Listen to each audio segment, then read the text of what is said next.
네. 지난 1강에 이어서 2강입니다. 기업가 정신에 대한 구체적인 사항을 이어가겠습니다.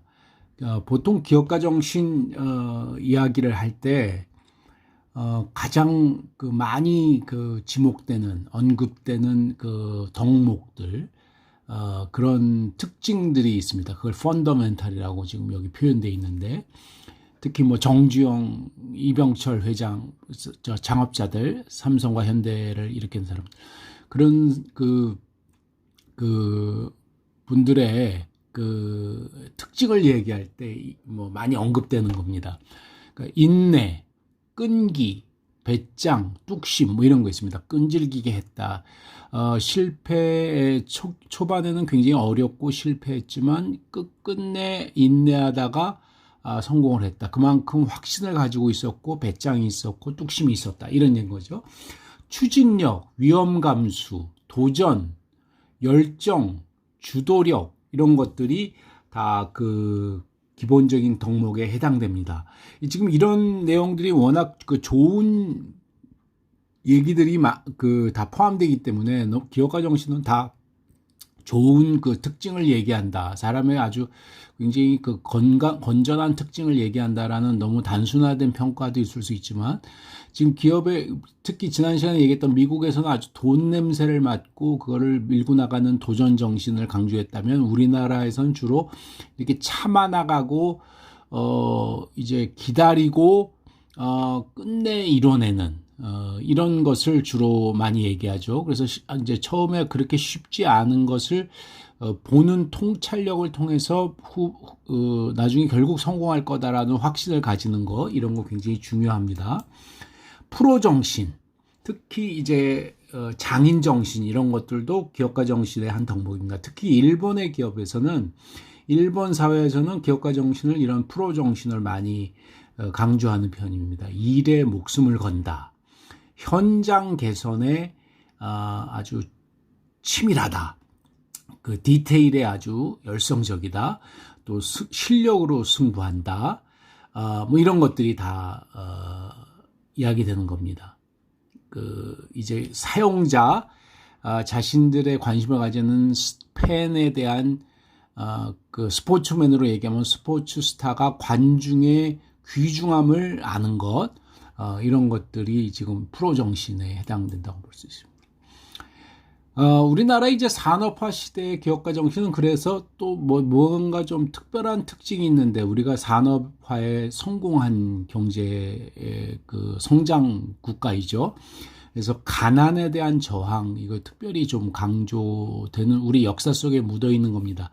그러니까 더 이상 가난할 수 없다. 일제 강점기를 지나서 한국 전쟁을 맞았고 그 뒤에 너무나 처절하게 가난했기 때문에 그 가난에 대해서 뚫고 일어나게 되겠다. 그것은 나 개인의 가난도 중요하지만 국가적인 가난도 벗어나야 되겠다. 우리 가문의 가난도 그러면 벗어날 수 있다. 그래서 국가의 빈곤과 내 가정 그리고 나의 가난을 일체화시켰던 시절이 있습니다. 그래서 굉장히 일을 열심히 하게도 됐고 굉장히 분투적으로 했다는 정신의 모태가 이제 바로 거기 있다 볼 수 있습니다. 삼성 창업자인 이병철 씨는 창조적 충동을 강조한 바도 있고요. 창조적 충동이라는 표현을 쓴 적이 있습니다.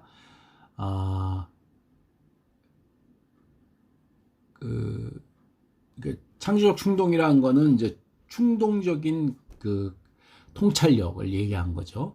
그 다음에 하림 회장인 김웅국 회장, 김웅국, 여기는 굉장히 좀 이해관계에 대한 강조를 한 바 있습니다. 상대방에게 이익을 주면서 자신에게도 이익이 되는 행동을 하는 것이 기업가 정신 아니냐.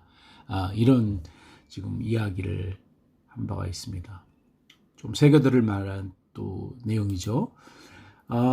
이제 혁신 경쟁 시대에서 또 중요한 부분이 통찰력, 합리성, 주도성, 결과물 집념, 시장에 대한 존중, 혁신 이니셔티브, 위험 부담을 하면서 휴익을 찾는 것. 그 다음에 근시안을 극복하고 장기적 투자를 이제 장기적 투자를 할 수 있다는 하려는 점, 이런 것들도 또 중요한 부분입니다.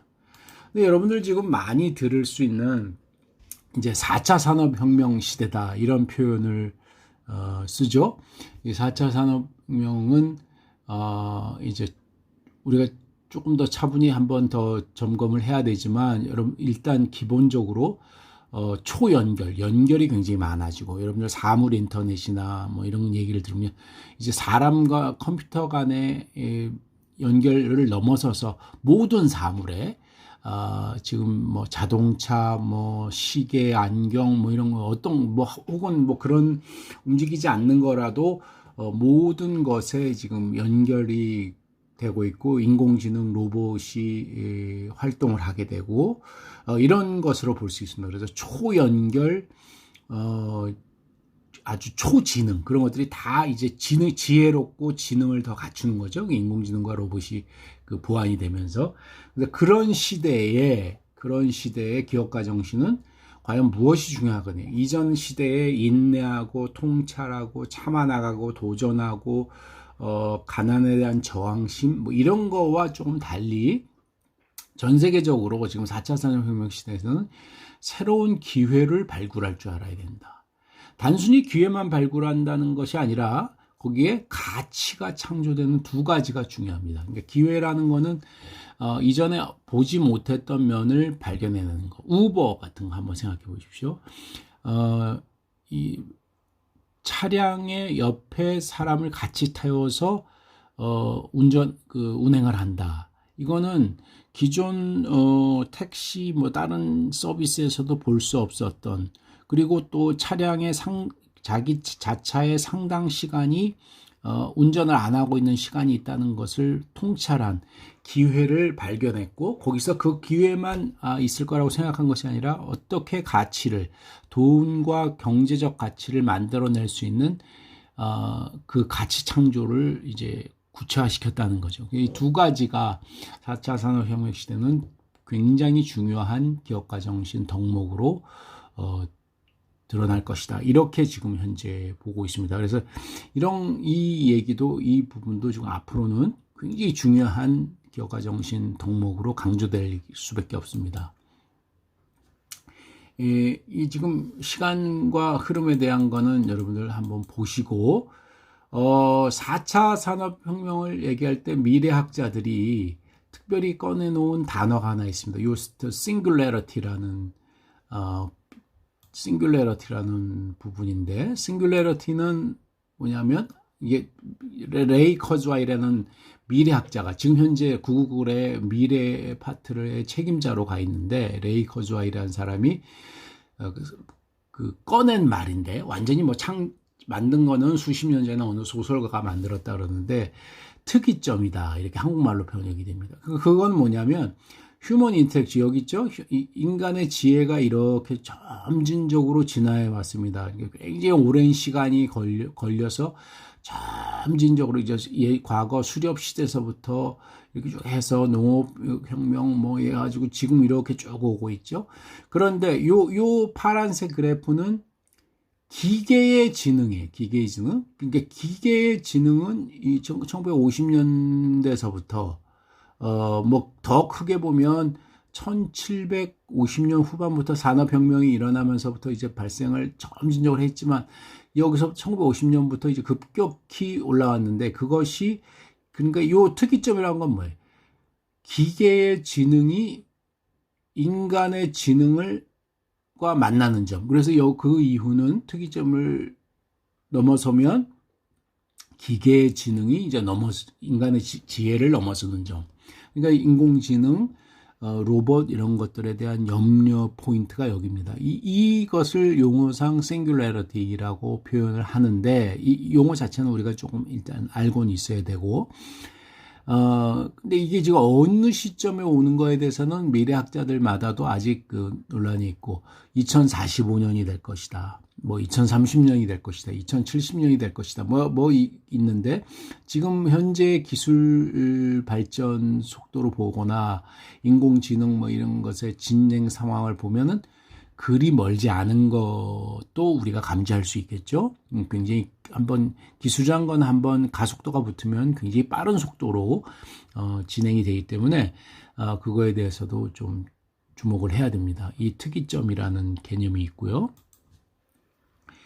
그 다음에 우리가 최초의 우리나라의 엑셀러레이터라고, 그러니까 스타트업 창업한 기업을 육성하고 소정의 자금도 지원해주고 인큐베이팅 시켜주는 그런 곳이 엑셀러레이터인데, 최초의 엑셀러레이터를 국내에 정착시킨 사람이 있습니다. 권도균이라는 사람이고, 프라이머라는 엑셀러레이터를 최초로 만들었습니다. 지금은 우리나라에 지금 엑셀러레이터가 뭐 여러 곳이 되지만, 본인이 자체가 이니시스라는 창업을 해서 성공을 했고, 엑싯을 해서 엑셀러레이터를 이제 했는데, 그 권도균 씨가 얘기하는 기업가 정신도 한번 살펴볼 필요가 있습니다. 한번 보면, 낙관주의, 기업가의 낙관이 좀 필요하다. 그 다음에 주도성과 책임감, 그 다음에 결과 중심적 사고, 결과를 중요시하는 것, 창의성과 혁신, 리더십, 불확실한 환경을 헤쳐나가는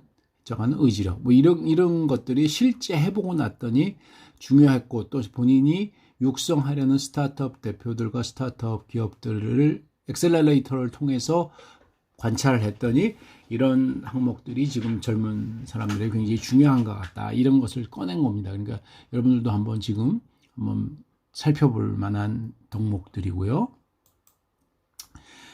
기업가 정신의 흐름은 사실 인류 역사에 굉장히 중요한 것이 많았는데, 그 중에 이제 이 얘기를 하나 해볼까 합니다. 냉동과 냉각 시대를 여는 것이 기업가 정신으로 아주 끈질기게 이어져 왔는데, 우리가 지난 시간에 우리 1강에서 마차의 시대에서 자동차의 시대, 타자기의 시대에서 컴퓨터의 시대, 전화기의 시대에서 스마트폰의 시대로 이끌어오는 그런 획기적인 도약을 기업가 정신으로 본다. 단순히 마차가 더 빨리 가고 하는 것과 다르게 자동차를 생각한다, 마차의 시대, 이런 거를 했듯이 냉동 냉각 분야에서도 그 흐름이 있었는데, 한번 그 흐름의 스토리를 볼 필요가 있습니다. 최초의 그 얼음은 여러분들은 지금 얼음을 굉장히 쉽게 구하지만 한때 굉장히 어려웠고, 얼음이 그 인공적으로 못 만들었던 시절도 있죠. 근데 이제 이 프레딕 튜더라는 사람이 의해서 시작을 했습니다. 이 미국 사람인데, 미국의 보스턴은 이제 좀 북쪽에 있어서 추운 지방인데, 사우스캐롤라이나의 남쪽 같은 데서는 인공 얼음이 없을 때는, 더운 데서는 얼음이 아예 1년 내내 없는 거고, 추운 데서는 그냥 강가에나 뭐 호수에 얼음이 얼리니까, 이 사람이 보스턴의 추운 지방에 얼음이 있는 것을 보고 남쪽의 사우스캐롤라이나 더운 곳으로 좀 팔 수가 없을까, 하는 생각을 했습니다. 자연 얼음, 인공 얼음이 아니고. 그래서 더운 지역의 얼음을 판매를 생각했는데, 문제는 실어 나르는 운송이었어요. 실어 나르다 보니까 거의 그냥 자연적으로 녹아서 얼음을 보존할 수가 없었던 거예요. 그런데 그런 실패가 연속돼서 굉장히 장사가 잘 안 됐겠죠. 그런데 발견의 순간이 왔습니다. 톱밥이라는 단열재로 운송을 하는 것을 알게 되었고, 또 돌과 돌 사이에 얼음 공간으로 보존하는 것을 알게 됐습니다. 이 돌과 돌 사이의 얼음 공간은 우리나라 그 석굴암의 그 얼음 공간, 그 신라 시대에도 약간 그거의 응용이 있었고요. 우리나라도 그러니까 오래됐죠. 그다음에 그 여러 사람의 지혜과 의해서 이 얼음을 실어 나르고 더운 지역의 얼음을 맛보게 하고 냉동 시대를 열어줬습니다. 그래서 1825년부터 굉장히 사업이 실패의 연속이었다가 돈을 벌기 시작합니다. 그러다가 이제 그러면 우리가 얼음을 만들 수 있지 않을까라는 것은 새로운 기업가, 새로운 혁신가에 의해서 또 시작이 됩니다. 그 존 골이라는 사람인데 인공 얼음을 생각하게 된 거죠. 인공 얼음을 만드는 거, 자연 얼음의 시대에서 굉장히 중요한 도약이죠. 그다음에 그걸 그 인공 얼음을 하다 보니까 에어컨을 하게 됐고, 그게 오늘날의 캐리어 회사의 모태입니다. 냉장고도 해야 돼, 만들게 됐고, 얼음 조각, 그 다음에 공기 냉동 방식의 제빙기도 만들어지고, 이 사람도 굉장히 많은 실패를 거듭하다가 존 고리가 큰 도약을 만들어냅니다. 아이스 머신도 이렇게 옛날에 했고, 냉장고, 에어컨디션 이런 걸 다 만들었으니까. 이 에어컨디션이 만들어지면서 존 고리가 얼음 기계를 발명을 하고, 그래서 여기 프레드릭 투더는 아까 그 얼음 왕이라고 그래요. 얼음 기계 발명할 때 이 사람의 존 고리에 의해서 실제로 남부지방은 사람들이 들어가서 영화도 보게 되고, 실내 공간에서 에어컨이 있으니까 더워서 실내에 못 있었던 시대를 에어컨의 시대를 열어서 영화관, 뭐 그 쇼핑마트 뭐 이런 것이 활성화되면서 생활 문화를 다 바꿔놨어요. 그래서 엄청난 세상의 변화를 도움을 준 것이었죠. 이 사람 자체도 큰 돈을 벌게 됐지만, 그 다음에 이제 그 음식물도 인공 냉동 차와 이런 차에 의해서 트럭으로 실어 나르고 냉동 식품들이 생겨나게 됩니다. 클래런스 버자이가 대표적인 인물인데, 원래 동물을 연구한 모험가였는데 이 뉴욕 출생하고, 근데 냉대 지역 설원에서 원주민과 생활하는 것을 매우 좋아했던 그래요. 근데 거기서 급속 냉동, 물고기를 차가운 공기로 얼리는 방법을 발견하게 됩니다. 그래서 동결 속도에 대한 연구도 진행을 시켰고, 이게 수십 년이 걸렸습니다. 그러면다가 오늘 흔한 그 냉동식품을 이 사람에 의해서 시작됩니다. 그것이 나중에 시험관 하기 등 새로운 영역으로 응용되기도 하고요. 그래서 프로즌 푸드, 이 냉동 푸드의 혁신가로서 클래런스 버자이가 또 새로운 음식 문화를 열게 됐고, 원양에서 그 참치를 실어나는 거 뭐 이런 거 다 거기서 응용된 거죠. 그 다음에 프레드릭 존스가 그 아이디어를 또 이어받아서 뭐 바로 바톤 터치한 건 아니지만 각각의 개별적인 기업가들이 생활 속에서 이제 발견을 한 거죠. 프레드릭 존스는 이 트럭에다가 소형 냉동칸 이동식 냉장고를 발명하게 됩니다.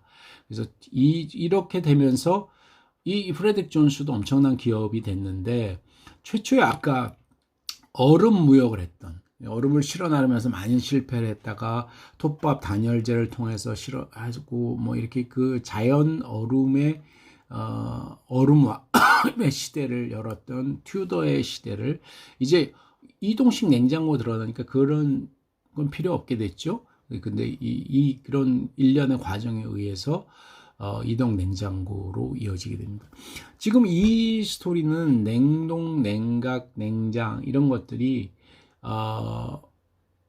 수십 년, 거의 100년에 의해서 지금도 물론 더 진행되고, 앞으로 이 분야에서 어떤 혁신과 발명이 있을지 또 더 우리가 이제 봐야 되지만, 수많은 도전과 세상을 바꾸려는 의지, 또 부에 대한 욕망 이런 것들이 아주 혼재되고 이제 합쳐져서 이 세상을 바꾸는 노력으로 이렇게 드러난 거죠. 그러니까 이 세상을 바꾼다, 사회를 혁신한다라는 개념이 꼭 반드시 먼저 있어야 되는 것만은 아니지만 굉장히 중요한 것으로서 기업을 통해서 등장할 수 있고, 그 기업가는 적절한 또 굉장히 많은 부를 축적할 수 있는, 또 개인의 희망을, 소망과 꿈을 이뤄나가는 그런 과정이 될 수 있다. 이렇게